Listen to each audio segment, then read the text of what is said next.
thanks for joining us again today on the fun and mentals of real estate. We had so much fun last week talking about building inspections that we're going to do it again. All right. So Josh Gulledge, our expert buyer's agent, is here. I'm your host, Angela Dillmon, here with the Dillmon Group at KW Chesterfield in St. Louis, Missouri. And we are here to help you build wealth, live your dream lifestyle, and leave legacies that matter. And this is a part of building your wealth when we're talking about inspections. It's very protective of the money in your pocket. Right, and so last week we talked about kind of the process. How long do you have? What is it? What isn't it? Yeah. Right, and this week we're really going to talk about what are some of the more common items, and how do I not freak out every time there's a problem in a building inspection, because you don't do this every day, and if you're not in remodeling, and if you're not, used to doing these repairs, something can seem like a really big cost when it's really not a big cost. So what would you say are the most common items that are found on a building inspection? Well, always there's a lot of deferred maintenance. So again, there's lots of, rotting boards or windows that need to be caulked. But as far as the bigger items that most of the time either need repair more than just maintenance is, you always come across electrical and plumbing. There's electrical and plumbing on every house. I don't think I've had one. Are you saying that, a little bit more on the safety issue side, or these are more common? Can I ask the seller just to fix anything I find on a building inspection? Does it matter? Can I make him tighten something that's loose, or fix a drippy faucet, or things that are so common like that, or replace GFIs, or so again, this is really where, and we've talked before just about negotiating on inspections, but I always tell people don't step over dollars to pick up pennies. So for example, if there's 10 little items and one really major item, if we ask the sellers to do all the little items, they're going to say, sure, I'm not going to do the really expensive one. The really big one. There is an art to negotiating when you're buying a house, and there's an art to negotiating the building inspection. So and again, the way I love to do it is hey, Mr. Seller, we're fine with all these 11 items except for this one. So then they feel, again, whether it's mental or they see through it, a lot of times they're like, well, at least I don't have to do a laundry list of 10 items, because sometimes it's the amount that's overwhelming, not the actual cost. Right, and they will pick 3 of the most inexpensive things to fix and ignore the big one. Well, I'm doing 3 or 5 of them. So that definitely is a big negotiating tool. So the most common things you're finding on these electrical things, GFCI outlets. GFCI outlets. Again, depending on the era of home, you have different types of aluminum wiring, copper, reverse polarity, which is hot and cold. You're neutral, and you're positive. They're switched. Again, a lot of the older homes, Florissant, Baldwin, parts of South County, Afton, they're never grounded. There's no ground in the house. They're 2-pronged outlets, which is fine. That's still code. But people will switch out the outlet to a 3-prong. Yeah, very common. So just stuff like that. Switch it back to a 2-prong. So there's a lot of things that we do find that aren't very expensive too. Yeah. Do I need to freak out over aluminum wiring? No, again, as long as they're the right rated outlet and stuff like that. Again, a good inspector will be able to help explain things to you. They don't want to freak you out and be like, bad outlet, run away, so they do try to help. But again, termites. Termites are very common, and here's one of the common things that happened a few years ago on termites. The termite inspectors, and this is one reason when it comes to an inspector, I like using an inspector who's also not the termite guy who's going to do a repair. Because the termite guys, or anybody's going to do a repair. Conflict of interest. We do use the tab board team, and a lot of these inspectors will have in-house sewer lateral guys, in-house furnace guys, and I'm not going to an HVAC guy or the termite guy, right, or the radon repair guy to test, because on termites they're like, well, I see signs of previous activity, which could have been 10 years ago, and if you're not under a warranty, I can totally require treatment. And then you're like, what? And this was happening all the time. But now that we have inspectors that have their in-house termite guys that don't make repairs, at least you get an honest report. Yeah, it's old stuff. And, watch for termite activity. Have it inspected every year, but I don't actually see termite activity or termite damage. That's very common. Yep.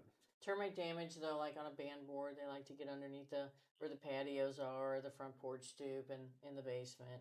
Those are really common, not expensive repairs. Yeah. Radon. So if my radon's a little high, what's it cost to repair that? Yeah, again, $800 to $900 now. Yeah, sometimes on $1,000. average. So not like incredibly hard. Sewer Yeah. lateral issues, very common. Again, major safety issues when we're talking about what's easy to get sellers to fix. It's gas leaks, water leaks that are prevalent because again, it might be 3 more weeks till we close, and if that water leak is going to be getting worse for 3 weeks, well, we're not closing the house. Right. Again, major electrical issues like this house might catch on fire because this outlet's like busted and like sparking. So safety issues are pretty much easier for a seller to wrap their brain around.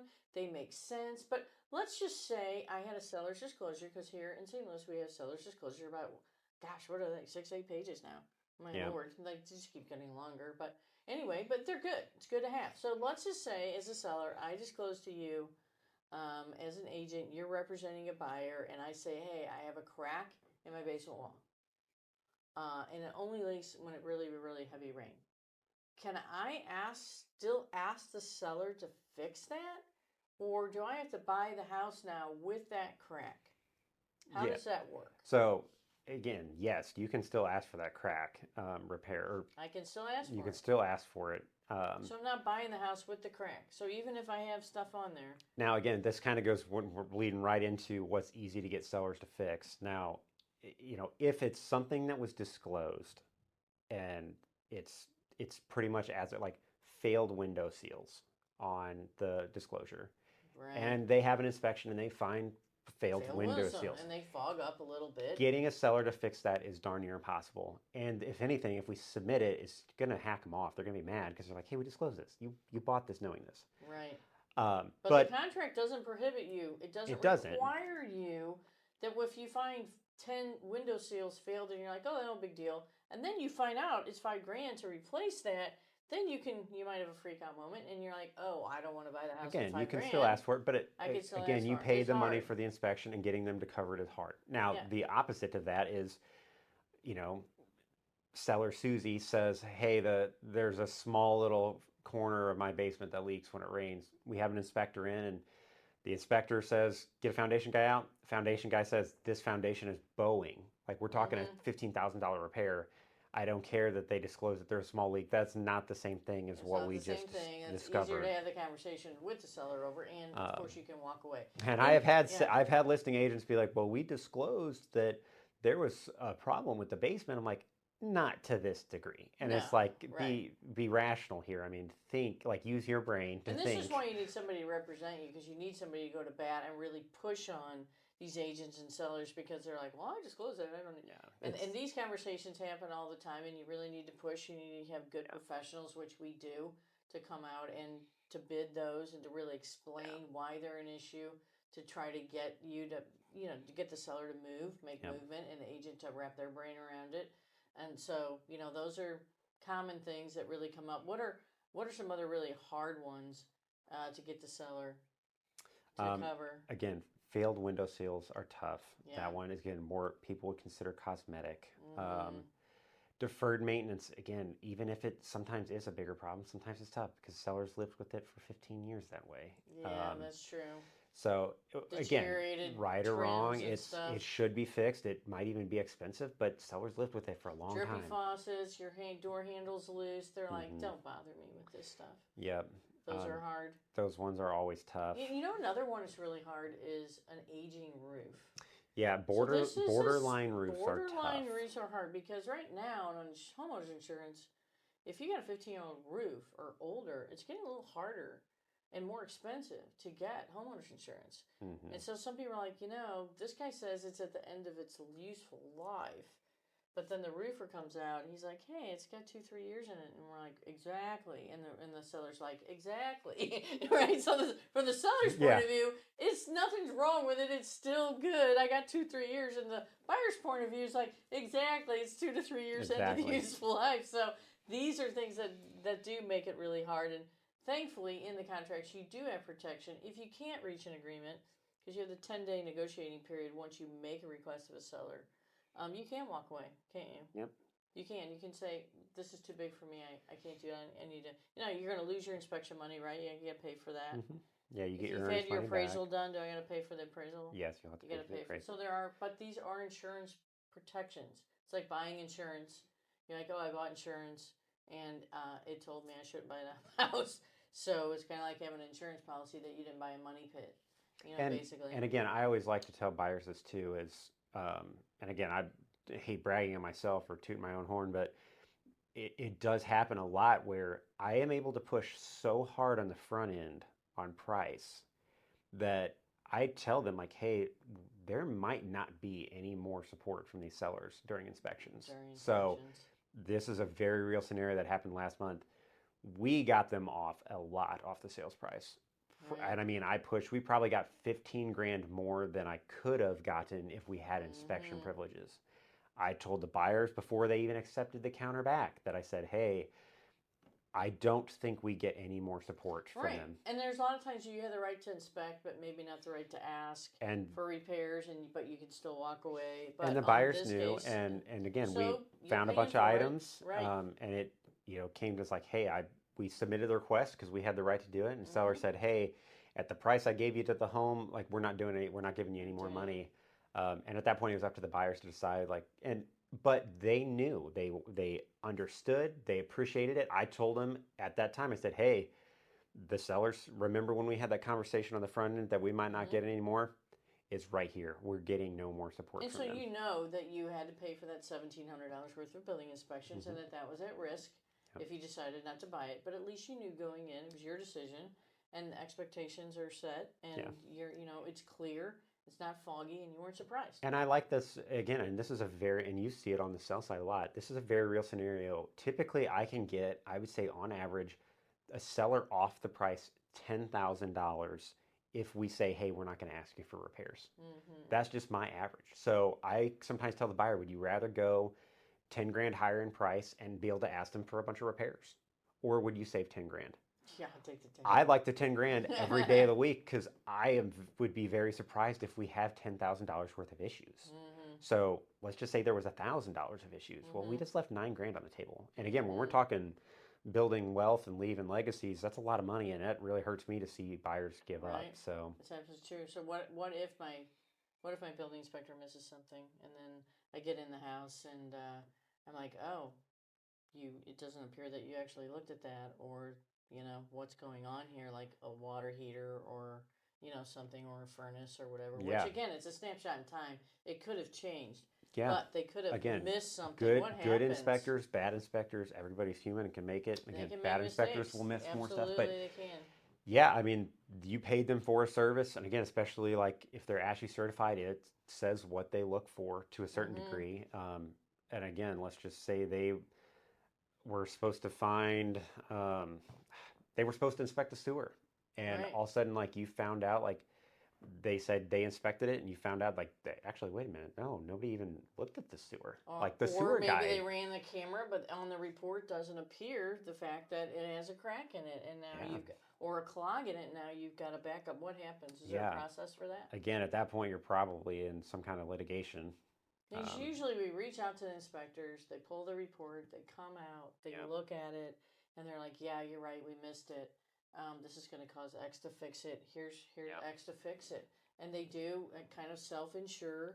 They have a fund for missing things because they're not perfect. Perfect example. We had, and again, I forgot about this, but this was a real example. We had the inspector never inspected the attic because he couldn't find the attic access. And it was there. And it was right there. And so in his report said no attic access to the home. Well, there was no denying that there was attic access, and he just didn't look in the attic.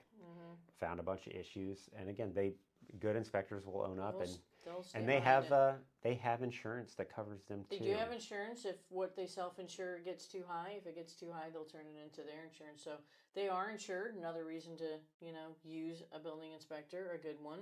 And to have an inspection if you can on the houses. Again, it's getting a little tough these days, but it's great to have it. You do have, a 5 to 7 is kind of the norm right now, but standard is 10 in our contracts, and then 10 days to negotiate. And if you can't come to an agreement to negotiate, then the contract really is dead and you don't have to buy the house. Once you do negotiate, check the credits with the lender if they're offering a credit or a price reduction in lieu of a repair.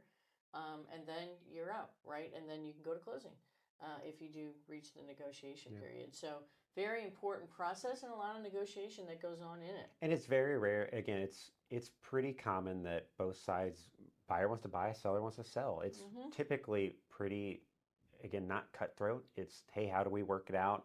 What will make your buyer happy? That's what sellers want to do. They want to close. So and professionals, having professionals, we have a great group of vendors, a great group of professionals to turn to. I can get a roofer usually out there in a day or two, sometimes in our inspection period. These are things that are really important because sometimes they point out an issue it's really not. Yeah. They had one that says, hey, there might be some hail and wind damage. The roofer gets up there and says, it's fine.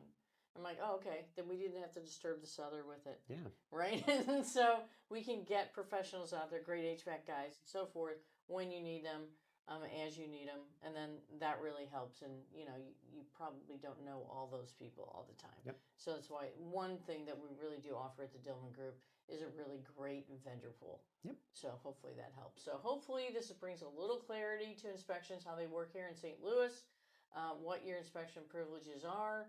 And you need a negotiator through this, a really good negotiator like Josh Gulledge on the Dillmon Group team. All right. And as a listing agent, you need someone who can go to bat for you too, because we get requests all the time. It's like, hey, replace this roof. I'm like, I don't think so. Let's get the roofer out there. And he writes up great reports, full pictures, and we're able to say, that's not a problem here. It has like a $500 problem, not a full roof problem. Yep. So these are important on both sellers and buyers. So thanks for joining us today. Give us a like, give us a share, give us a follow if you like the fundamentals of real estate. Hope you had some fun today, but I think it was a little bit on the mental side because there's a lot to it. So have a great week, and we'll see you next week.